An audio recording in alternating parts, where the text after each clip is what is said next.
ሰላም እንዴት አላችሁ የኢትዮ ታይምስ ቤተሰቦች ለሰዓቱ የተመረጡ አዳዲስ መረጃዎችን ይዘንላችሁ ቀርበናል። ከመረጃዎቻችን መካከልም በዶክተር ደብረጽዮን ገብረ ሚካኤል የሚመራው የህወሓት ቡድን መቀሌ ከተማን እንደተቆጣጠሩት ተሰምቷል። ታጣቂዎችም የመቀሌ ሬዲዮ ኤፍኤም ቢሮን ጨምረው እንደተቆጣጠሩት ነው መረጃዎች የሚያሳዩት። በዶክተር ደብረጽዮን የሚመራው የህወሓት ቡድንም መግለጫ አውጥቷል። ጊዜያዊ አስተዳደሩ ከፌዴራል መንግስት ድጋፍ መጠየቁን ተከትሎ ህወሓት የሶስተኛ ወገን ጣልቃ ገብነት ጥሪ ተቀባይነት የለውም ሲል ተቃውሟል። አቶ ጌታቸው ረዳ በትግራይ ያሽቆለቆለ የመጣውን ሁኔታ መቀልበስ በሚቻልበት ሁኔታ ዙሪያ በኢትዮጵያ ከአሜሪካ፣ ብሪታንያ፣ ጣሊያን፣ ፈረንሳይ፣ ጀርመንና አውሮፓ ህብረት አምባሳደሮች ጋር በትናንትናው ዕለት መወያየታቸው ተሰምቷል። አቶ ጌታቸው ረዳ በአዲስ አበባ ከተማ የሚገኙ ሲሆን በሽራተን አዲስ ሆነው ስለ ክልሉ ወቅታዊ ሁኔታ ጋዜጣዊ መግለጫ ሰጥተዋል። አቶ ጌታቸው ረዳ ወደ አዲስ አበባ የመጣሁት ከጠቅላይ ሚኒስትር ዶክተር አብይ አህመድ ስልክ ተደውሎልኝ ነው። ጠቅላይ ሚኒስትሩ መሬት ላይ ያለውን ነገር እንዳብራራላቸው ጠርተውኛል። ይህን ጉዳይ ከጠቅላይ ሚኒስትሩ ብቻ ሳይሆን ከአንዳንድ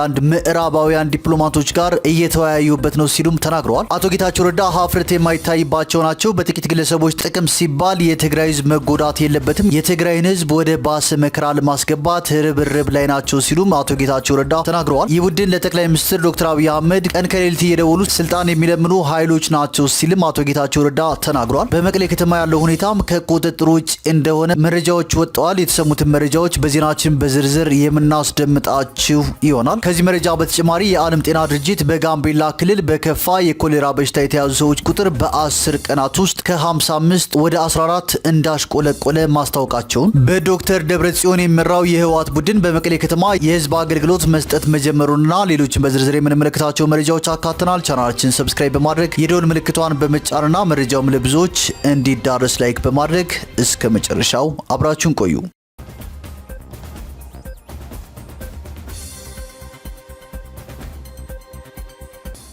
ወደ መጀመሪያው መረጃችን ስናልፍ በመቀሌ ከተማ ያለው ሁኔታ ከቁጥጥር ውጭ ሆኗል። ህወሓት በኃይል በመጠቀም ከተማዋን ሙሉ በሙሉ ተቆጣጥሯል። የከተማው ነዋሪዎች ከፍተኛ ድንጋጤ ውስጥ የገቡ ሲሆን ከቤታቸው ለመውጣት እንኳን እየተሳቀቁ እንደሚገኙ መረጃዎች ወጥተዋል። የደብረጽዮን ገብረ ሚካኤል ደጋፊዎች በስፋት በማህበራዊ ሚዲያ ላይ ህወሓት ማለት የትግራይ ህዝብ ነው፣ የትግራይ ህዝብ ማለት ህወሓት ነው የሚሉ መፈክሮችን እያስተጋቡ ነው። ይህ ሁኔታ በከተማ ውስጥ ያለውን ውጥረት የበለጠም አባብሶታል። በተጨማሪም የትግራይ ክልል ጊዜያዊ አስተዳደር ፕሬዝዳንት አቶ ጌታቸው ረዳ የፌዴራል መንግስቱ በአስቸኳይ ጣልቃ እንዲገባና አስፈላጊውን ትብብር እንዲያደርግላቸው ጥሪ ማቅረባቸውም አይዘነጋም። ጌታቸው ረዳ በትግራይ ወቅታዊ ጉዳይ ከአሜሪካና አውሮፓ አምባሳደሮች ጋር መነጋገራቸውን ማሳውቀዋል። የትግራይ ጊዜያዊ አስተዳደር ፕሬዝዳንት አቶ ጌታቸው ረዳ በትግራይ እያሽቆለቆለ የመጣውን ሁኔታ መቀልበስ በሚቻልበት ሁኔታ ዙሪያ በኢትዮጵያ ከአሜሪካ፣ ብሪታንያ፣ ጣሊያን፣ ፈረንሳይ፣ ጀርመንና አውሮፓ ህብረት አምባሳደሮች ጋር ትናንት መወያየታቸውን አስታውቀዋል። ጌታቸው ረዳ ውይይቱ የፕሪቶሪያ የግጭት ማቆም ስምምነት ባለድርሻዎች ዳግም በትግራይ ጦርነት እንዳይቀሰቀስ ማድረግ ባለባቸው ጥረቶች ዙሪያ ጭምር እንደሆነ በኤክስ ገጻቸው ላይ አስፍረዋል። በትግራይ ዳግም ጦርነት ከተቀሰቀሰ ስውርና አፍራሽ ዓላማ ያላቸው በርካታ የቀጠናው ኃይሎች ሊገቡበት የሚችሉበት እድል እንዳለም አቶ ጌታቸው ጠቁመዋል። የቀጠለው ብሔራዊ ክህደት ይቁም ሲል ደግሞ በዶክተር ደብረጽዮን የሚመራው የህወሓት ቡድን መግለጫ አውጥቷል። ሰራዊታችንን በመበተን የትግራይ ህዝብን ለከፋ አደጋ ማጋለጥ አይቻልም ይላል መግለጫው። የትግራይ ሰራዊት የመከተ ትግሉ የሰላ ጫፍ ሆኖ የትግራይ ህዝብን ከጠቅላላ ጄኖሳይድ ለማዳን በከፈለው መስዋዕትነት ለዘላለሙ የማይረሳ ወርቃማ ታሪክ ያስመዘገበ ህዝባዊ ኃይል ነው። ሰራዊታችን ለህዝቡ የከፈለው እጅግ ከባድ መስዋዕትነት በቃላት መግለጽ አይቻልም። ይሁን እንጂ ሰራዊታችን ከባድ መስዋዕትነት ከፍሎ በፈጠረው እድል ወደ ፕሪቶሪያ የሰላም ስምምነት መግባታችንን ማንሳት ይቻላል። በመሆኑም ይህንን የመከተ ትግላችን የሰላ ጫፍ ኃይል የሆነውን ኃይል ሳይዙ የሚረጋገጥ የህዝባችንን ደህንነትና ሰላም እንደዚሁም ብሔራዊ ጥቅም ሊኖር አይችልም። በድምር ሰራዊታችን ትናንትም ሆነ ዛሬ የትግራይ ሰላም ህልውናና ደህንነት ዋስ ነው። ይሁን እንጂ ልክ ህወሓትን ከውስጥም ከውጭም ለማፍረስ ሲደረግ እንደነበረው እንቅስቃሴ ሰራዊታችንም ተሰራጭቶና ተስፋ ቆርጦ እንዲበተን ከውስጥና ከውጭ የተቀናጀ ሴራ ሲሰራ ቆይቷል። አሁንም ቀጥሏል። ይህንን ሴራ በሚገባ የተገነዘበው የትግራይ ሰራዊት ደግሞ የትግራይ ህዝብን ብሔራዊ ጥቅም አጥብቆ በመያዝና ሁሉም አይነት ፈተናዎችን በመቋቋም ትግራይ ውስጥ ያጋጠሙ ፖለቲካዊ ችግሮች በህገ መንግስታዊ ስርዓቱና በፕሪቶሪያው ስምምነት መሰረት ብሔራዊ አንድነትን በሚያጠናክር አግባብ እንዲፈቱ በትጋት እየታገለ ቆይቷል። ሰራዊቱ የተሰዉ ጓዶችን አደራ በመጠበቅ ያጋጠሙ ያጋጠሙትን ሁሉንም አይነት ሴራዎች በወደ ሰፊነትና በትዕግስት እየታገለ ቢሆንም ስሙን በማጥላላትና ጥላሸት በመቀባት ከህዝቡ እንዲነጠልና እንዲበተን ያልተፈነቀለ ድንጋይ የለም በማለት ነው በዶክተር ደብረጽዮን የሚመራው የህወሓት ቡድን መግለጫ ያወጣው። አስከትሎም ድርጅታችን ሰራዊቱና ህዝቡ የተወሰኑ የትግራይ ጊዜያዊ አስተዳደር አመራሮች ከተልዕኳቸው ወጥተው የውጭ ኃይሎች መሳሪያ በመሆን የትግራይ ህዝብን ብሔራዊ ጥቅም አሳልፈው እየሰጡ ነው። እንደዚሁም የትግራይ ህገ መንግስትን በመጣስ በክልሉ ህግና ስርዓትን በማፍረስ ማቆሚያ የሌለው አደገኛ ሁኔታ እየፈጠሩ ነው የሚል ተጨባጭ ግምገማና ድምዳሜ ላይ መድረሳቸው ይታወቃል።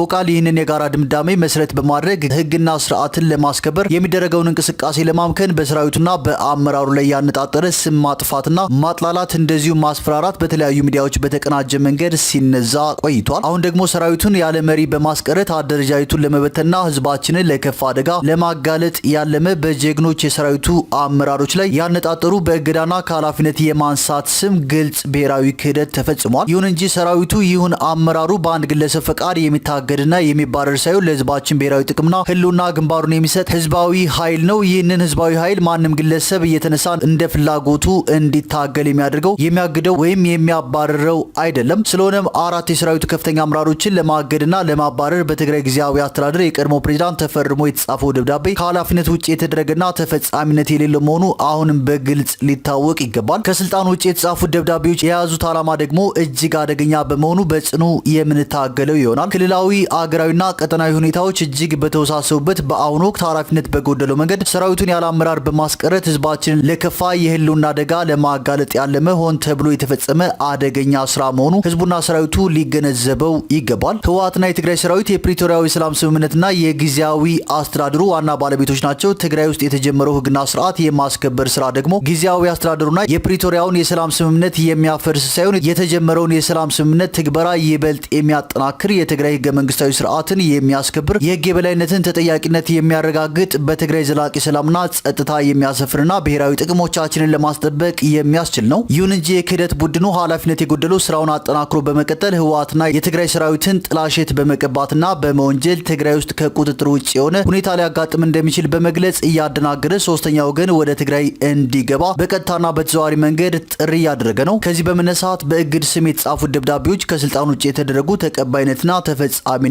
የሌላቸው መሆናቸውን እየገለጽን ትግራይ ውስጥ ያጋጠሙትን ችግሮች ለመፍታት የህወሓት የህዝቡና የሰራዊቱ ውሳኔዎችን መተግበር አማራጭ የሌለው መሆኑን እናሳውቃለን። በተጨማሪም ትግራይ ውስጥ በጸጥታ ኃይሉ የተጀመረው ህገ መንግስትንና የህግ የበላይነትን የማስከበር ስራ የፕሪቶሪያው የሰላም ስምምነት የሚያከብር እንጂ የሚያፈርስ እንዳልሆነም እናረጋግጣለን። ሰራዊታችንና አመራሩ እንደዚሁም ህወሓት የፕሪቶሪያው የሰላም ስምምነት እውን እንዲሆን ከባድ መስዋዕትነት እየከፈሉና በአሁኑ ወቅትም ለተግባራዊነቱ በጽናት እየሰሩ ያሉ ጽኑ የሰላም ኃይሎች ናቸው። ህወሓት የትግራይ ህዝብና ሰራዊቱ ጊዜያዊ አስተዳደሩ የተሰጠውን ተልዕኮ በብቃት እንዲወጣ የአመራር ማስተካከያ እንዲደረግ ጠየቀ እንጂ ጊዜያዊ አስተዳደሩ ይፍረስ አላሉም። ስለሆነም የክህደት ቡድኑ በቀጥታና በተዘዋዋሪ ሶስተኛ ወገን ትግራይ ውስጥ እጁን እንዲያስገባ የሚያደርገውን ጥሪ ግልጽ ብሔራዊ ክህደትና የፕሪቶሪያውን የሰላም ስምምነት አደጋ ውስጥ የሚከት በመሆኑ በፍጹም ተቀባይነት የለውም። ስለሆነም የኢትዮጵያ መንግስትና የዓለም ማህበረሰብ የፕሪቶሪያ የሰላም ስምምነት በሙሉነትና በፍጥነት በመተግበር ወደ ዘላቂ ሰላምና መልሶ መቋቋም በሚወስድ መንገድ አዎንታዊ ድርሻቸውን እንዲወጡ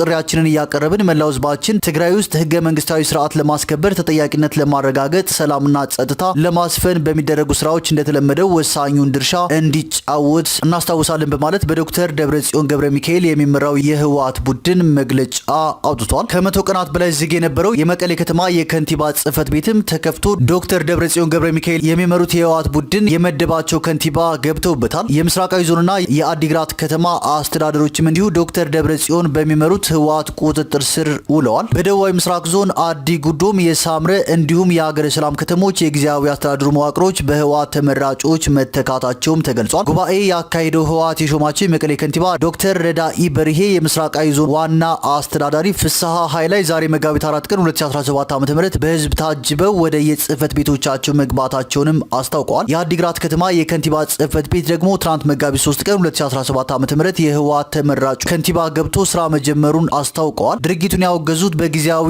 አስተዳደሩ የተሾሙት የመቀሌ ከንቲባ ብርሃነ ገብረ ኢየሱስና የምስራቃዊ ዞን ዋና አስተዳዳሪ ሰለሞን ትኩእ ህገወጥ ተግባሩ የፕሪቶሪያን የሰላም ውል የሚጻረር በመሆኑ ከማውገዝ ባለፈ እስከ መጨረሻው እንደሚታገሉት በመግለጽ ወጣቱ ከግጭት ርቆ ተደራጅቶ እንዲታገል መልእክታቸውን አስተላልፈዋል። የትግራይ ሰሜናዊ ምዕራብና የማዕከላዊ ዞን አስተዳደሮችም ጉባኤ አካሂጃሉ ባለው ህወሓት ቁጥጥር ስር ከዋሉ ወራት ተቆጥረዋል። የትግራይ ደቡባዊ ዝዋይ ዞን ከተሞች እስከ አሁኗ ሰዓትና ደቂቃ በጊዜያዊ አስተዳደሩ ሹመኞች እጅ ይገኛሉ። የደብረጽዮን ገብረ ሚካኤል ቡድን በተጨማሪ የመቀሌ ሬዲዮ ኤፍኤም ቢሮን እንደተቆጣጠረ መረጃዎች ወጥተዋል። ይህ በእንዲህ እንዳለም የትግራይ ክልል ጊዜያዊ አስተዳደር ፕሬዝዳንት አቶ ጌታቸው ረዳ በአዲስ አበባ በሸራተን አዲስ መግለጫ በዛሬው ዕለት ሰጥተዋል። በሸራተን አዲስ ሆነው ስለ ክልሉ ወቅታዊ ሁኔታ ጋዜጣዊ መግለጫ ሰጥተዋል። አቶ ጌታቸው ረዳ በመግለጫቸው እዚህ ግርግር ውስጥ ከፍተኛ እጅ ያላቸው ምርጫ ቦርድ አላውቅህም ያደረከውን ጉባኤ አልቀበልም ብሎት፣ ነገር ግን ምርጫ ቦርድ ያልከኝን አልቀበልም፣ ስለዚህ ጉባኤ አድርጌያለሁ እኔ ነኝ መንግስት መሆን ያለብኝ ብሎ የወረዳ ማተም የቀበሌ ማተም አሁን ደግሞ የከተማ ከንቲባዎች ማተም እየለቀመ የሚውል ኃይል ኮስተር ብሎ ከጠቅላይ ሚኒስትር ዶክተር አብይ አህመድ ጋር ልደራደር ነው ብሎ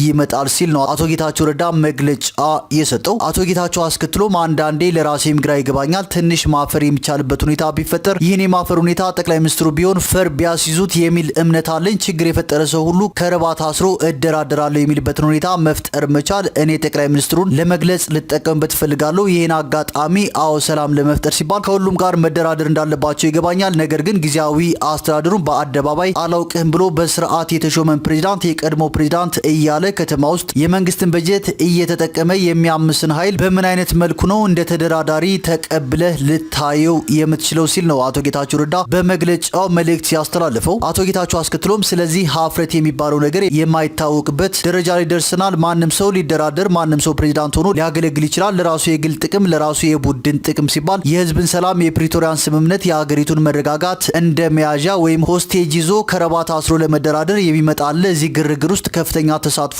ያደረጉ ሰዎች አሉ በማለት ነው አቶ ጌታቸው ረዳ የገለጸው። አስከትሎ ምናልባት እንዳትገረሙ ወደ አዲስ አበባ መጥተው መንግስት እንድንሆን ፍቀዱልን እንደሚሉ ፍጹም እንዳትጠራጠሩ፣ እንደዚህ አይነቱን ነውራም ተግባር አለማስተናገድ መጀመሪያ የፌዴራል ጣልቃ ገብነት አንዱ መገለጫ ይሆናል የሚል እምነት አለኝ በማለትም አቶ ጌታቸው ረዳ መልእክቱን አስተላልፏል። አቶ ጌታቸው ረዳ ከአዲስ አበባም ወደ ትግራይ እንደሚመለሱ በዛሬው ዕለት በሰጡት ጋዜጣዊ መግለጫ አስታውቀዋል። የክልሉ ጊዜያዊ አስተዳደር ፕሬዝዳንት አቶ ጌታቸው ረዳ የህወሓት ሊቀመንበር ደብረጽዮን ገብረ ሚካኤል የሚመሩትን ቡድን እየወሰደ ያለውን እርምጃም እብደት በማለት ድርጊቱ ክልሉን ወደ አደገኛ ሁኔታ ሊወስደው ይችላል ሲሉም እያስጠነቀቁ ይገኛሉ። ከጠቅላይ ሚኒስትር ዶክተር አብይ አህመድ ጋር ያለኝን ስብሰባ አጠናቀቄ በሚቀጥሉት ቀናት ሌሎች ስብሰባዎችም አሉኝ፣ በሚቀጥለው ሳምንት መጀመሪያ ወደ ትግራይ እመለሳለሁ ሲሉም አቶ ጌታቸው ረዳ መልእክታቸውን አስተላልፈዋል። አቶ ጌታቸው በተጨማሪም ትናንት ከሰዓት ከህዝብ ጋር ውይይት እያደረኩ ነበር። የጊዜያዊ አስተዳደሩ አጋር የሆነው የፌዴራል መንግስቱ ስልክ ደወለልኝ። እርግጥ ነው ሁኔታው የሚያሳስብ ነው። ፌዴራል መንግስቱ ትግራይን የሚያስተዳድሩ ሰዎችን ስብሰባ ጠርቶ የማናገር መብት አለው። ነገር ግን ይህ የሚባለው ነገር አንደኛው የህወሓት ክፍል ብዥታ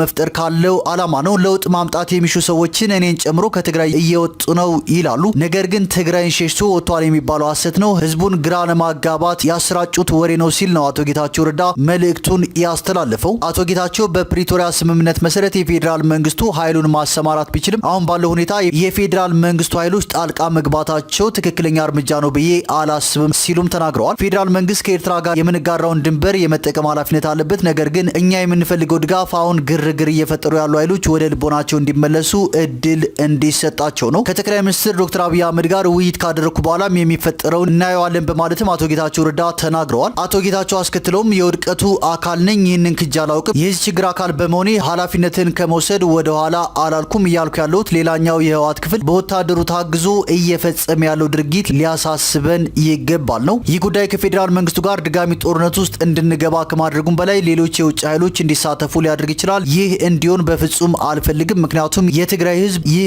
አይገባውም በማለት ነው አቶ ጌታቸው ረዳ መግለጫ የሰጠው። አስከትሎም ኤርትራ ይህን አጋጣሚ ተጠቅማ ከፌዴራል መንግስቱ ጋር ግጭት ውስጥ ብትገባ የጦርነት አውድማ የምትሆነው ትግራይ ናት። ይህን ለማስወገድ ነው የምፈልገው።